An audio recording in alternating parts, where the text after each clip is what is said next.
Today, I am joined by Anthony Denmark, who is the founder of BecomingJD. He is a lawyer, highly rated motivational speaker, and a strategic law school admissions advisor with over 8 years of experience.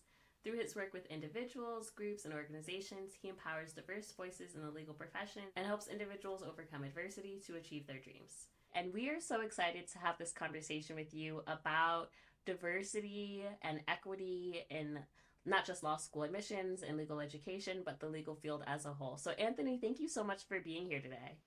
Absolutely. Thank you so much for having me.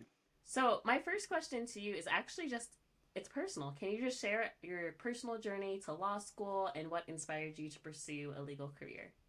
Absolutely. Well, I guess in 2024, when I think back to it, the reason why I wanted to be a lawyer, it all started with one phrase by the late Johnny Cochran when he said, "The glove don't fit, you must have You must quit." have quit. Now, I don't know why in school we were watching the O.J. Simpson trial, but we were.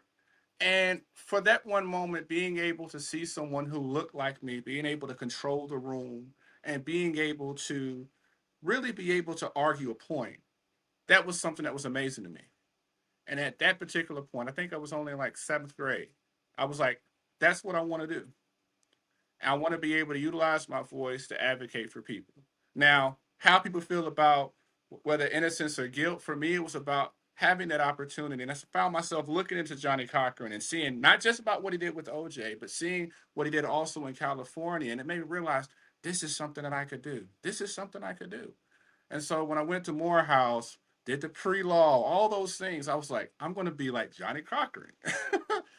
And for me, it was just like really about seeing how lawyers act as shields to either one, provide healing and closure, or either two, to be able to protect and advocate. And one of the things that really, really kind of changed my life is I got an opportunity to intern and help pass a bill in New Orleans that provided protections for juveniles who were incarcerated. And I will never forget, I knew it was time for me to go to law school when the guy who we helped get released, he kissed the ground. He's only 16, 17 years old. And he's kissing the ground, crying in tears. And I was just like, this is what I want to spend the rest of my life doing. Is I want to spend the rest of my life advocating and helping people. And so a lot of times I think on our journey to anything, we oftentimes believe that we're ready. I got this. I'm got it figured out. You graduated from college, got these cum laudes or thank you laudes, all these degrees, and so you think that you have the whole plan figured out. And so I realized that I didn't. I got into law school, and it was a struggle. And one of the reasons why I struggled is because I had not, what I oftentimes tell my students, I didn't update my system. When we look at our phones, Sydney, right? How often are our phones updating? All the time. But how often do we update?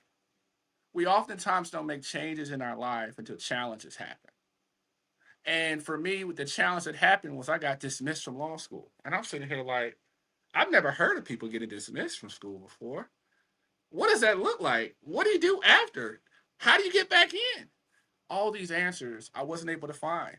I was going on Google, looking, and couldn't find anything. And I realized that, if this isn't something that I wanted, then I was going to have to figure it out. And so I remember I worked relentlessly, got my way back into law school. And after I graduated, I realized it was like, I had to update my system. And I remember after that, getting back into law school, graduating, and then it was time to study for the bar. And I'm like, someone said, hey, can you help me get into law school? And then someone else, can you help me get into law school? And I realized it was just like so many people are oftentimes looking for direction. And one of the things that's really brought me joy is being able to see people who oftentimes may have had challenges in their life, being able to find out ways to update their system, to make changes in their lives, to be able to go to law school. And especially people who oftentimes have challenges. Like this year, we've been able to get like 11 people who've been dismissed from law school back into law school. And that's unheard of because we still go on Google and we try to look to see what are ways for us to get back in school. And so I now have this philosophy, and it may sound like a sales pitch, but I just believe it. I believe if you want to be a lawyer, if you want to be anything, period, you can do it. Will it be hard?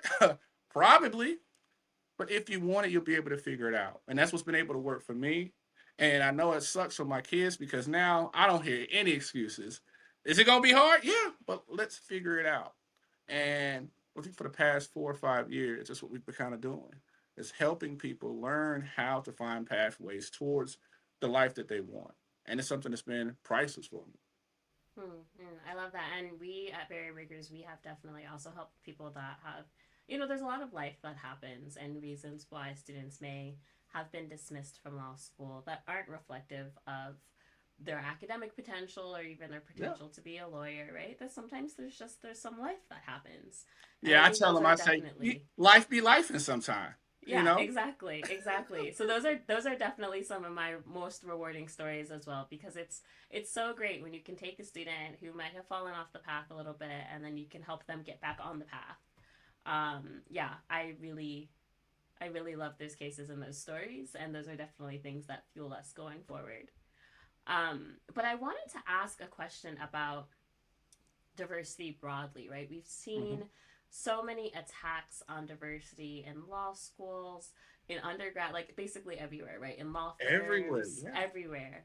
And I know that can have a chilling effect for some students. So, what are your thoughts? Like, how important really is, of course, it's very important, diversity in the law school space and the legal profession, but how do you think we need to, those of us who are diverse, need to be thinking about our contributions to diversity in a space where it seems like diversity is being attacked all the time? Absolutely. I honestly feel like, diversity is at an all time, it's an attack. I mean, literally in North Carolina and Florida, DEI offices are being closed and shut down. And what I think our job is, I think our job ultimately is to inspire and encourage people to still apply, to realize that there's still a space for you. And the thing I think about it is like this, think about it, right? We have all these diversity programs that are currently under attack, and underrepresentation is still at a low point. But yet we're able to see the impact that diversity is, even though underrepresentation is still at a low point, the impact that we're seeing, our space we're having in different spaces. I mean, we have the all black New York Appeal Supreme Court. We all black women, right? We have all these people, and I tell people, listen, understand that you are a threat. There, some people view diversity as their worst nightmare, and I want you guys to understand that regardless, you want people to be able to see who you are. And I tell people to remain encouraged. A part of me feels like a part of it is to make news headlines to discourage people from applying, to make people say, I can't get in. And one of the things that I've loved about what so many law schools have done is they made changes. Okay, well, affirmative action is no longer in play. So we're going to change our admissions process. We're actually going to ask more in depth questions so we can learn more about you, to provide you more opportunities to be able to show who you are. Because one of the things I oftentimes tell my students is I say, listen, diversity is not just based off of groups that you identify with, it's also based off of your interests and the things that you're passionate about. And so this gives you a space to be able to share who you are. And so one of the things I just understand and I tell people, listen, you're going to hear people tell you that you can't get into law school because affirmative action is not here. But you know what? Before affirmative action was in place, we were still getting into law school. And so I encourage you to continue to sell who you are because there is a space for you. And the only way that the numbers are going to change is if we continue to put ourselves in those spaces. And one of the things I've really enjoyed is that even after affirmative action was, removed, we saw an increase in admissions. We saw an increase in people of color applying. Because I think what's happening is, yes, you see the attack on diversity, but also when you cut on the TV, you also see people in authority and people of power who look like you, who've been able to get into those spaces and make decisions and rock roads, or be able to control the courtroom as judges, or find themselves, in different positions of power. And so I think almost to a degree, because of that, because of social media showing that, I mean, when we see no matter how you vote, it's hard for you to ignore the diversity that's present everywhere. And I think that should be an uplifting moment. And also, that could also explain why there's constant attacks on trying to diminish diversity because they see the impact that it's making. Absolutely. And I think that representation is so important. I say all the time, you can't become what you don't see, right? And also, you can't see what you're not exposed to. So you have to have Absolutely. exposure. And that's one of the big things behind our Break Into Law conference, which you are a panelist at, right? So our Break Into Law conference, this is the third annual conference. It's June 21st through 23rd. It's completely free and virtual. So there's no excuses.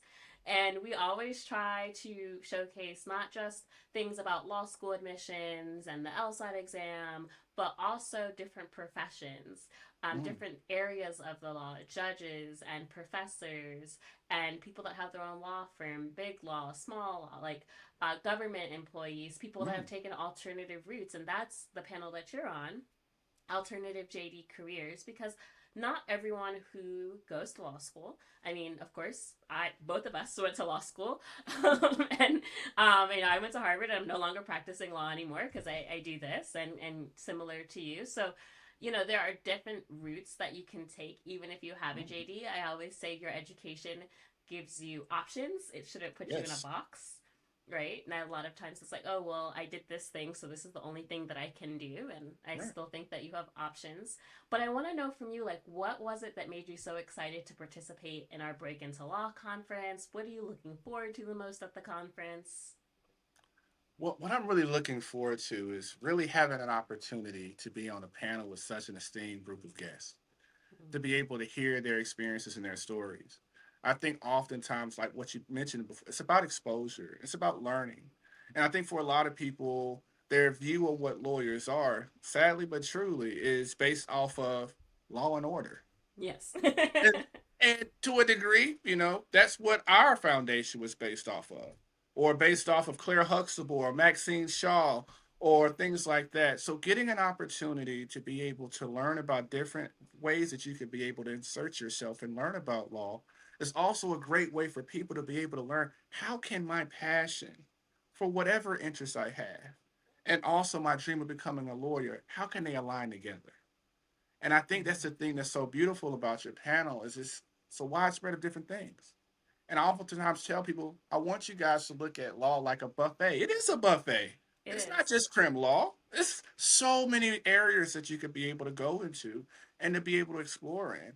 And I just really, really love that aspect of the conference. And one of the things is making it where people are able to make themselves available to answer questions and get things answered. So it's not just something where you just sit there and look at a screen.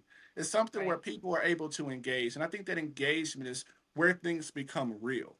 When I'm able to really ask those pressing questions that may be curious, that I may never ask if I don't think that they're going to be able to be an exchange. So that's one of the things I'm looking forward to with your conference. Yeah, and so your panel, Learn About JD Career Alternatives, is also staffed by Somi Umulu, who is someone that I went to law school with. Actually, we went to college and law school. Not quite at the same time, college, but we did have the same schools. She is working at SMI Investments. She does a lot of different things. She's really Yeah. interesting. But like some startup world, some investment world, which I think should be interesting. And then Jack Anderson, who's the founder and CEO of Lean Into Your Design. So she does like human centered design. I don't know that much about it, but I'm actually really excited to learn about that because I've I've like read a couple things about human centered design, and I found it very interesting. But these are things that you never would think like, oh, they went to law Right. school, Right. but they did, and they're using their law degree along with you, right? Like in this career that they've crafted for themselves that also allows them to live out their passions and be Exactly. fulfilled. And I think that's a really exciting thing. Absolutely. I don't. I hate when people think that they have to choose. Yeah. You could do both. And I think by them having examples, and it's going to be present at your conference, having examples of people doing both kind of liberates you a lot more to be like, okay, so yes, this law degree is going to be an investment. It's going to help me further extend myself and my passions, whatever that may be. Yeah. Now, talking about careers, you know, I we have spent a lot of time at Barry Riggers working on expanding our support to our students during law school and when they get to that career, right? Like my big goal and vision for the next couple of years is from application to graduation. So from the time you Okay. apply to law school all the way to the time you graduate law school. And we also do college admissions, so same thing, Right. application to graduation there. And for me that's so important because when I was the first person in my family to go to law school. And when I was at Harvard, I just didn't like know a lot of things. I didn't Right. know almost what I didn't know, and it worked out, but it could have been more helpful with a roadmap. When we talk about students entering that legal profession, like starting their careers, whether that's at a firm or a public interest organization, or whether they clerked, what are some of those obstacles that students of color are still facing as they enter the legal market? I mean, if we start all the way back first when they just get into law school, and it's going to sound very silly, but I'll just say it, is they end up, for most people, they struggle because they don't know how to study. They don't know how to figure out that whole process. And unfortunately, a lot of times we end up wasting our fall semester. They waste their fall semester struggling trying to figure out what works. And so, one of the things that I've really tried to create, we've created some communities called the LSAT Ain't Got Nothing on Me or JD Loading to be able to help people literally have constant engagement. Hey, what's going on in your process? What's going on in my process? And one of the things I think would be that's been helpful is, in fact, your law school, Harvard Law, had a zero L Yes, they program do have the Zero L program. that is designed and is actually free to people who've been accepted into law school as a way Yes. for people to get that push so that learning curve isn't as sharp. Because I think oftentimes it's all about preparation. And I think oftentimes when you're being able to have, like, for example, when you said you were going, literally you were blind trying to figure it out. I hope this works. I hope I'm going to figure this out. And God bless you, you figured it out. But imagine how much better it would have been if you would have already had a game plan in place in the beginning, you know?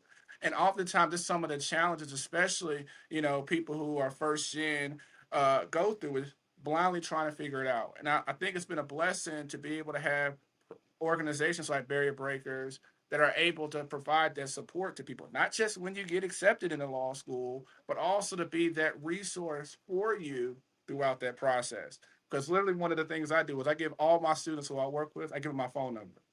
And I'd be like, call me. I said, I know you're going to have struggles.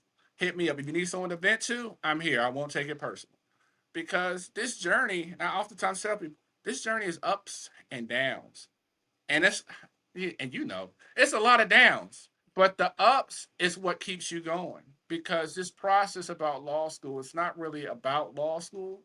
It's really about you learning about yourself. This 3 years, you learn about what you need to do after you graduate. You begin to get that strength and that foundation and that stamina by your third year because you overcome so much doubt from your first year that by the time you get to the point of taking the bar, passing the bar, it's about building those networks and those relationships. And I think oftentimes, especially sometimes in our communities, if we don't have those relationships, it can be a struggle. And so one thing that's a blessing is I really try to encourage people. I said we've been blessed that all over the country we have, bar associations, Black Bar Association, Hispanic Bar Association, Southeast Asian Bar Associations. And I tell people, how much is the cover charge to go to those events? You know what? It's free. And they all So have student memberships too. exactly. And I encourage like go, attend. How much does it cost to go to court? Cover charge, it's free. And that's where judges are, that's where lawyers are. And I say at some point in time, we have to be able to take the initiative and say, you know what? Yes, I'm a first gen. I was a first gen. But what am I going to do about it? What am I going to do to build my own network? Okay, I know that my GPA may not be the best. What am I doing to build my network so I can have support around me of lawyers and judges who can advocate for me? Because one of my students today, she sent me a text message. She was like, I just got through a meeting with a judge. How often do you hear about that? Yeah, She definitely. went to the courtroom. I said, go to court, sit there, and eventually, especially our black and brown queens judges are going, what are you doing here? She ended up in the chambers and she extended her internship. Amazing. Didn't have to go through a synchrony like we had to, that process. And Right, so I right. tell people it's about us taking the initiative and saying, okay, you know what? I'm now responsible for my own future. I could be able to build these networks on my own. Yeah, And yeah. when you do that, it becomes powerful. No, I love that. And you and I are very similar. I haven't given out my personal cell phone number to all of our students, but I do. We have a company number, but I do block off all my Fridays. So Yeah. students who are going into 1L year, Yeah. first year, second year, third year, all of our students, they can always book time with me on Fridays. Just to and I've helped students through. I think I want to leave law school Yeah. to you know I don't know how to pay to come home for the holidays, Yeah. right? Kind of, and everything in between. And I always tell students, like, I'm available to you. Yeah. And I want you to know that. And I think, what you said also about the internships is so important. It's like advocating for yourself. I had a meeting today with a student who I had met actually I met at a conference. And so, he reached out and he said, I'd really love to talk to you about the situation. So I did. And, in the middle of our conversation, he goes, I'm really interested in doing education policy research. He's in college, so he's younger, right? He's like, I'm really interested in doing education policy research. He's a rising junior. And he said, does your nonprofit have internships? Because I would love to intern for you and get experience in education policy research. And you know what? I hadn't thought of it. And I sat there and I was like, I took a beat and I was like, well, I don't see why not.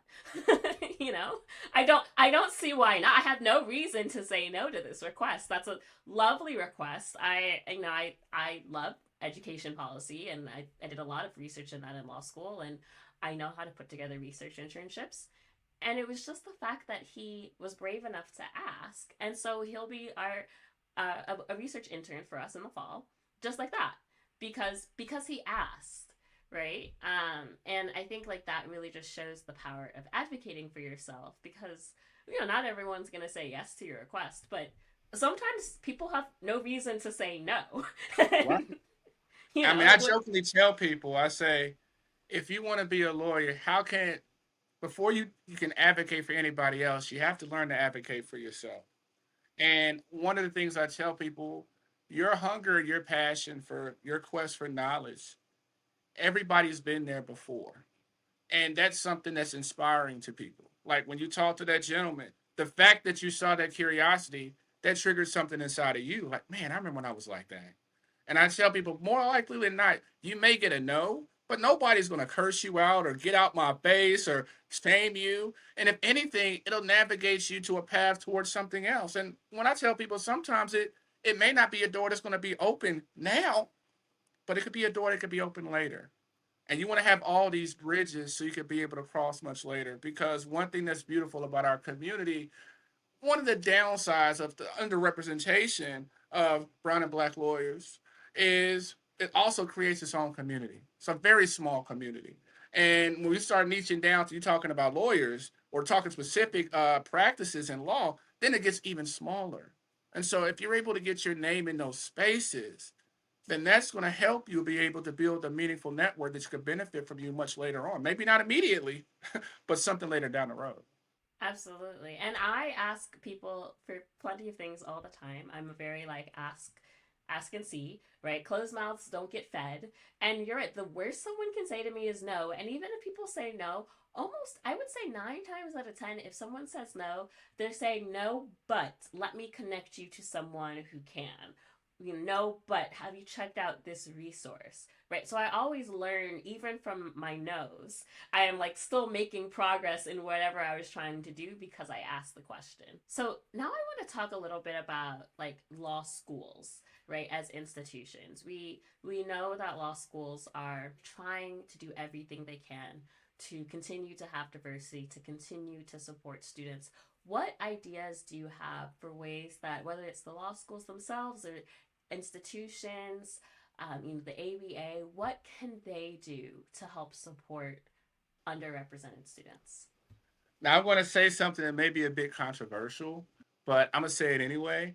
But I know, like, Dean Chemerinsky over at Cal Berkeley, well, formerly known as Cal Berkeley, one of the things after affirmative action, was overturned, he put out a policy where he wanted people to have interviews. And I think, when we really think about the process of interviews, we went through undergrad, interviews was something that was a common practice. But oftentimes, when we find ourselves getting in higher education, oftentimes interviews are contingent based off of LSAT performance. And unfortunately, our white brothers and sisters oftentimes outperform and they really secure most of those interviews. And I think oftentimes I really have loved that several schools have taken a stance on mandating interviews. If you want to have an interview, we'll do an interview with you. Because I think oftentimes building that space where we're able to connect with you and find ways where we can find common ground is invaluable. I think one of the things that's been very beautiful, a lot of my students who've been able to get into law schools, most of them have gotten in. Why? Because they were able to get a time to advocate for themselves. Because I think oftentimes in this process, really what law schools want to know is one, can you do the work? And two, are you going to make our school proud? And I think at the end of the day, all these hoops that they have you jumping through, all these tests, they really want to know, can you do the work? And do you have the work ethic and passion to push through when things get hard? And I think, doing interviews would be a great opportunity. And I really would love an opportunity. I think it would be so awesome. For example, we have the law school fairs everywhere. I love the LSA fairs everywhere. And even the ones, the HBCU pre-law they have in DC. I would really love it if they were able to utilize that space while the admissions people were there to do interviews, to literally answer some serious questions. Like, I want to be able to know, I guess, from my dismissed background is, does your law school have a history of accepting students who have been dismissed? What red flags do you look for? What are some things if a person has a low GPA can do to get in school because you can't change your GPA? I really would like law schools to make themselves more available. I love that schools like Loyola, when you apply to their school, Loyola in New Orleans, they assign you with an admissions manager who literally will make themselves available to answer questions. Now I know oftentimes the amount of staff at each school is different. So maybe meeting those demands is something that would be very hard. But I really want law schools to find a way to make themselves more available to answer questions that really, really touch base. Because I'll be honest with you, the US News ranking is great for the rankings per se, but how much meaningful information do we actually get that could be helpful to us in regards to? I would love to, if we were to do something with, I would love to be able to have us be included in the questions that they ask law schools, so that way we can get that helpful information that people need in order to make a decision. Yeah, I think the staffing thing is key. So, like I mentioned, I do both college and law school admissions. And when I look at the size of a college admissions office, I mean, some schools, I think they have like 30 different people. And they've got, this is I am over Pennsylvania, and I am over Chicago, and I am over, Northern California, and there's someone else over Southern California. But, law school admissions offices usually have less than 5 people to them, right? They don't have the same staffing capacities. But I will say, another plug for the conference, that the Break Into Law conference does have a law school fair. And while students can't get interviewed, I have found that law schools are very willing to answer many questions because they know that they're coming to a space with diverse candidates. So we have 55 law schools that are currently registered for our law school fair. And it is just, I mean, we have small law schools, big law schools, top law, all law schools, right? All different kinds of law schools, and they each have an ability to have a Zoom with them. So the fair is from 1:30 to 4:30 on Saturday and on the 22nd. And we have found that students have been able to ask exactly the types of questions that you were saying. How do you handle students that may have taken some time, may have left law school, may have a lower GPA or LSAT, who have, maybe some character and fitness issues in their record, but are much older. Like, how do you handle some of those things? And we have found that the admissions officers, especially that come to our conference, are very transparent. They're friendly, they're open, and I think it's because everyone is coming with a specific goal, right? Like, they are participating in the Break Into Law conference because they want to meet diverse and underrepresented students. Over 80% of the registrants at our conference are students of color. And so they know the space that they're walking into, and I think that makes them more excited and more open and welcome to different kinds of questions. I don't want to speak for them, but I do know, like, if you are really looking for a place to get those questions answered, you should definitely come to the law school fair because it's free and they're waiting for you. All of these schools have signed up and they are so excited. And we are really excited to have that opportunity. And a lot of times they're also happy to meet with you even afterwards. So last year, we had a lot of we had a lot of students. We had 1,800 registrants at our conference last year, and there were so many amazing students who had great questions, but we also found that admissions were giving their emails, giving Exactly. different Zoom links, giving different ways to connect with them even after the conference that really could make a difference. Like you were saying earlier, advocating for yourself. There's like this can be the conference can be the first conversation to Yep. hopefully First many step. conversations. This has been really great. I wanted to end with one more question. What is your vision for diversity in the legal profession? I think my vision is a space where everyone is based on idealistic, where everybody feels comfortable as if their voice is heard.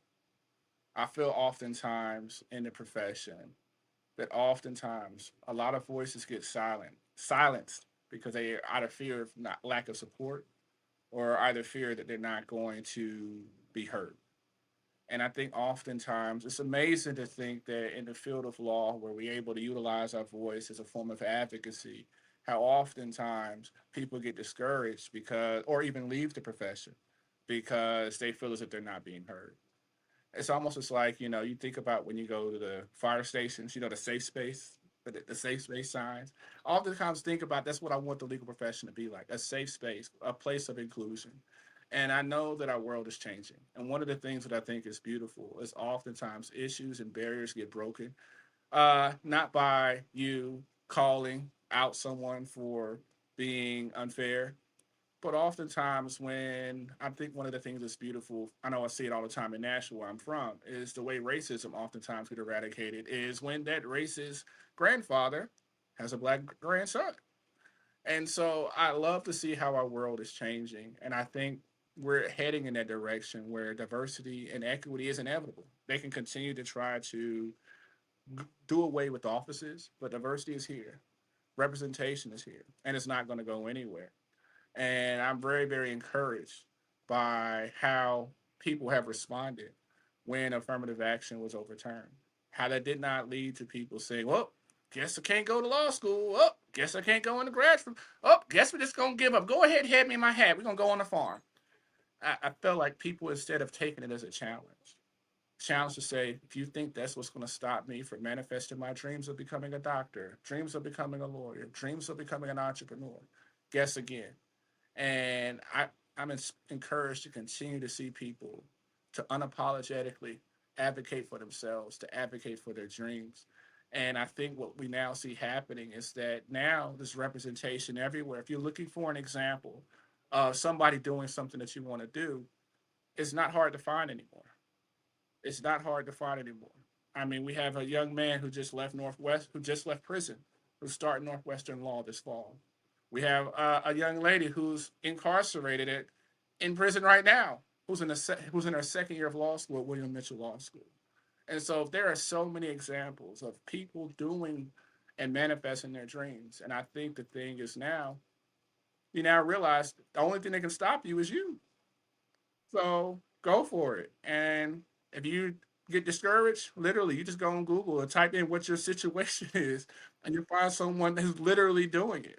And what's beautiful then is then you can reach out to them on Instagram, on social media. Hey, I see you're doing this. I want to do it. And so it's a beautiful space that we're growing and evolving to right now. Oh, I love it. I love it. Anthony, thank you so much. We are so excited to see you at the conference in just a couple of weeks, like 2 weeks. It's coming up very quickly.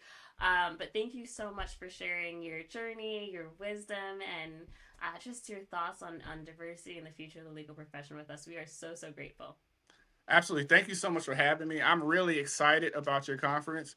I remember I referred so many students to the conference last year, and I'm just really excited about the opportunity of being able to help break down more barriers, normalize excellence and success, and make people realize that, hey, this is something I can do. It may be hard, but hey, so I can do it anyway. So thank you so much for having me. I really appreciate it. I love it. So, guys, make sure that you share this video. If you found this helpful, make sure that you like and review, follow. And if you have questions, you can put them in the comments, or you can always send us a message at bit.ly/breakinthelaw school. We would love to hear your questions and comments. And if you have an idea of who else we should have on our show, we'd love to hear from you. So go ahead and send those comments in as well, and we will talk to you soon. Thank you.